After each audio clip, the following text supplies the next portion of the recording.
अस्सलामुअलैकुम दोस्तों क्या हो कि अगर आपको शाम का जहर पिला दिया जाए कैसा महसूस होगा। मरोगे नहीं, आगे चल के बताता हूँ क्यों। और दोस्तों क्या होगा अगर आपको रीजनरेशन की पावर मिल जाए, मतलब कि ऐसे कि जब आपका हाथ कटा तो आपने उसी टाइम उसको वापस उगा लिया, ऐसे ही कुछ। तो दोस्तों इस दुनिया में एक ऐसा एनिमल भी मौजूद है जो बिल्कुल ऐसा कर सकता है। ऐसे ही रैंडम फैक्ट्स आप आज जानोगे। तो चलिए दोस्तों बिना किसी देरी आज का सफर स्टार्ट करते हैं। Number 1, gorilla, one of the most muscular animal. और इनके बारे में एक कमाल का फैक्ट ये है कि जब भी गोरिल्ला बहुत ज्यादा खुश होते हैं तो ये बहुत ज्यादा हंसते हैं, और अगर ये ज्यादा खुश होंगे तो ये डकार मारने लगेंगे।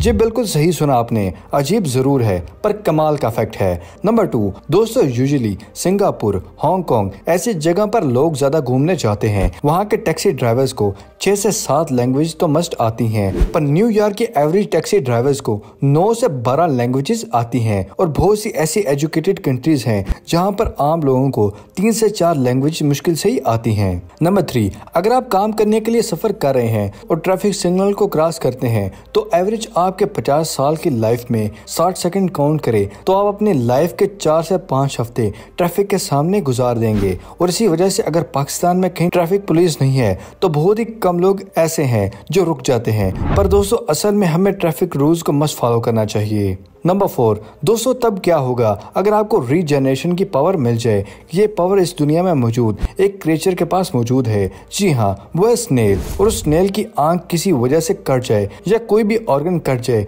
तो आसानी से रीजनरेट हो सकता है। सुभान अल्लाह, क्या कुदरत है मेरे खुदा की। सुभान अल्लाह कमेंट सेक्शन में लिखना मत भूलिएगा। नंबर 5, मॉस्किटोज की प्रॉब्लम्स तो पाकिस्तान में खासकर गर्मियों में बहुत ज्यादा हो जाती है। पर दोस्तों क्या आप जानते हैं अगर आप बनाना खा के किसी ओपन प्लेस पर जाते हैं तो मॉस्किटोज आपकी तरफ कुछ ज्यादा ही अट्रैक्ट होंगे, क्योंकि बनाना एक ऐसा फ्रूट है जिसमें से रेडिएशन इमिट्स होती हैं और मॉस्किटोज उन्हीं रेडिएशन की तरफ अट्रैक्ट होते हैं। क्या इस फैक्ट से पहले आपको ये पता था? अगर नहीं पता था तो हमारे साथ जरूर शेयर कीजिएगा। नंबर 6, एस्ट्रोनॉट स्पेस में एक दफा पहुंचने के बाद डकार नहीं ले सकते और इसकी वजह लॉक ऑफ द फियर और एटमॉस्फेयर में प्रेशर है। नंबर 7, दोस्तों क्या आप जानते कि आपके नेल्स एक ही ग्रोथ के साथ नहीं उगते? ये शायद आपने नोटिस नहीं किया होगा, लेकिन क्या आप जानते कि फिंगर्स में सबसे ज्यादा fastest nail grow middle finger के होते हैं और slowest nail grow pinky finger का होता है। नंबर 8, ये फैक्ट साइकोलॉजी के बारे में है। साइकोलॉजिस्ट का कहना है कि अगर आपने ख्वाब में कुछ अनफेमिलियर देखे हैं तो उसका मतलब ये है कि जब आप सो रहे होते हैं तो आपको एक घोस्ट सोते में देख रहा होता है। ये 100% प्रूव रिसर्च अभी तक की नहीं है, ऐसा ज्यादातर साइकोलॉजिस्ट ने कहा है। नंबर 9, दोस्तों क्या हो अगर आपको शाम का जहर दिया जाए तो आप इसको पी लेंगे। सुनने के बाद आप ये सोच रहे होंगे कि ये मैं क्या कह रहा हूँ, मगर जवाब सुनकर आप भी हैरान हो जाएंगे। तो इसका जवाब है कुछ नहीं होगा। जी हाँ, आप शाम के जहर पी सकते हैं। इसका मतलब हरगिज ये नहीं है कि आप इस जहर को अपनी डाइट में शामिल कर दें, क्योंकि इसमें बहुत ज्यादा रिस्क भी होता है। असल में शाम का जहर तब तक खतरनाक होता है जब तक आपके ब्लड के साथ मिल ना जाए, और अगर आप शाम के जहर को पी जाते हैं तो डाइजेस्टिव एसिड की वजह से ये डाइजेस्ट हो जाता है। मगर बहुत बार पेट में कट मौजूद होते हैं जो कि आपको फील नहीं होते। अगर उन कट से जहर पास होके आपके खून में शामिल हो जाए तो आपका काम तमाम हो जाएगा। अगर किसी ने भी सांप को काटा है तो आपके लिप्स या माउथ में अगर कट है तो आप उसके जहर को चूस कर निकालना चाहते हैं तो कट की वजह से उस ब्लड में जहर शामिल हो जाएगा, जिससे आपकी भी जान जा सकती है।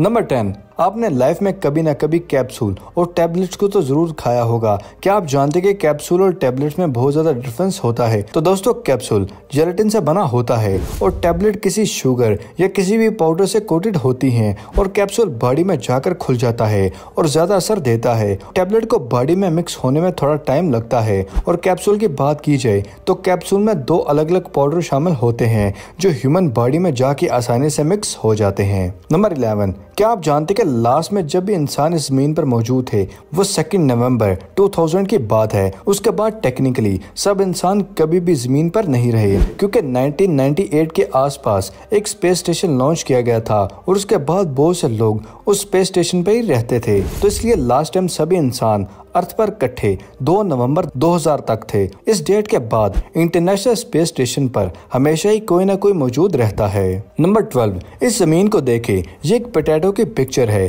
जिसकी शेप हार्ट की बनी हुई है और इस टाइप की यूनिक शेप में जब भी कोई फल या वेजिटेबल मिलते हैं जो ये चांसेस है 1 लाख में से 1 दफा ही होते हैं। इसलिए आपको कहीं भी कुछ भी यूनिक देखने को मिले तो इस चीज को हमेशा कट मत कर देना। हमेशा इस चीज का ख्याल रखना। किसी भी एयर टाइट कंटेनर में और नियरेस्ट ओकेजन या म्यूजियम में जाना चाहिए जहां पर उसको प्रेजेंट किया जाए। इसलिए इन चीजों को सेल करना बहुत ही प्रॉफिट में आता है क्योंकि ऐसे यूनिक चीजों की डिमांड बहुत ही होती है।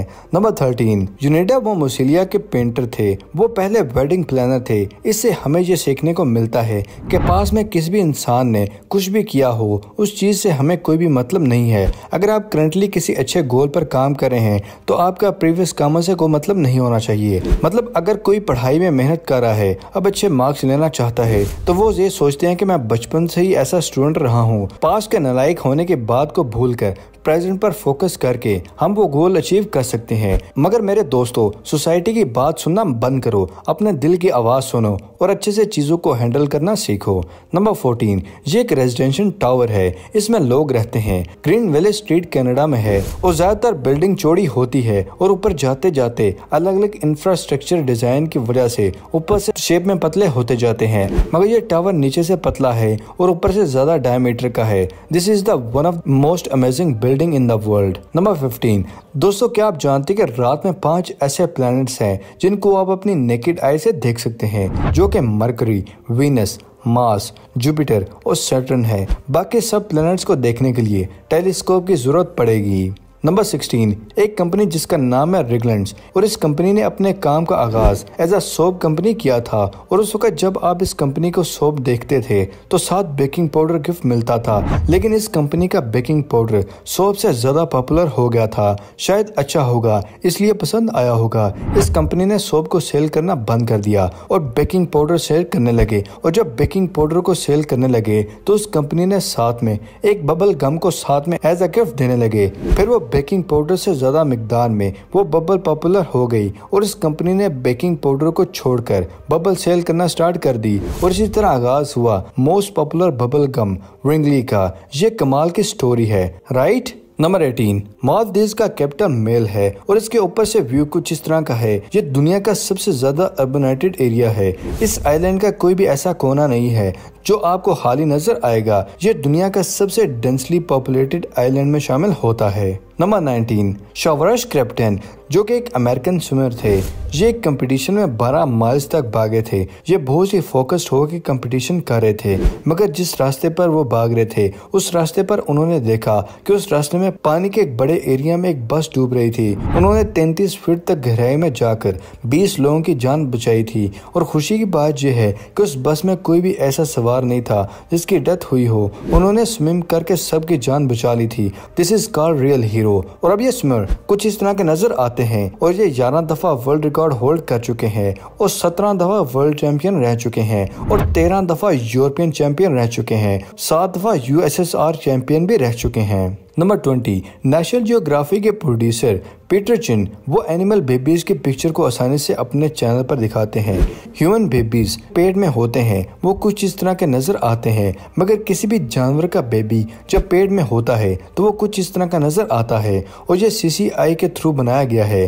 टीवी सीरीज इन द वोम भी है जिसमें यह दिखाया गया है कि अलग अलग एनिमल्स के बेबीज जब पेट में होते हैं तो वो किस तरह के नजर आते हैं। नंबर 21, US नेवी में रिसर्च वेसल होते हैं और उस नेवी के रिसर्च शिप में 2 डोर्स होते हैं, मगर US नेवी के रिसर्च शिप में दूसरा डोर सीलिंग की तरफ होता है। अगर एक डोर यूजुअली जैसे नॉर्मल डोर होते हैं, मगर सीलिंग वाला डोर इसलिए बनाया जाता है कि कभी भी अगर शिप डूब जाए तो वो शिप के इस डोर से आसानी से निकल सके। और इन शिप्स के सभी रूम्स में 2 डोर होते हैं जिनको इमरजेंसी डोर्स कहना गलत नहीं होगा। तो दोस्तों ये थी आज की अमेजिंग वीडियो पसंद आने की सूरत में से लाइक करें। अगर अभी तक आपने हमारे चैनल को सब्सक्राइब नहीं किया तो दोस्तों इसे सब्सक्राइब कर लीजिए और साथ मौजूद बेल आइकन को दबाकर ऑल नोटिफिकेशन पर क्लिक करना मत भूलिएगा। मिलते हैं अगली वीडियो में, तब तक के लिए अपना और अपने पैरों का ख्याल रखिएगा। शुक्रिया, अल्लाह हाफिज दोस्तों।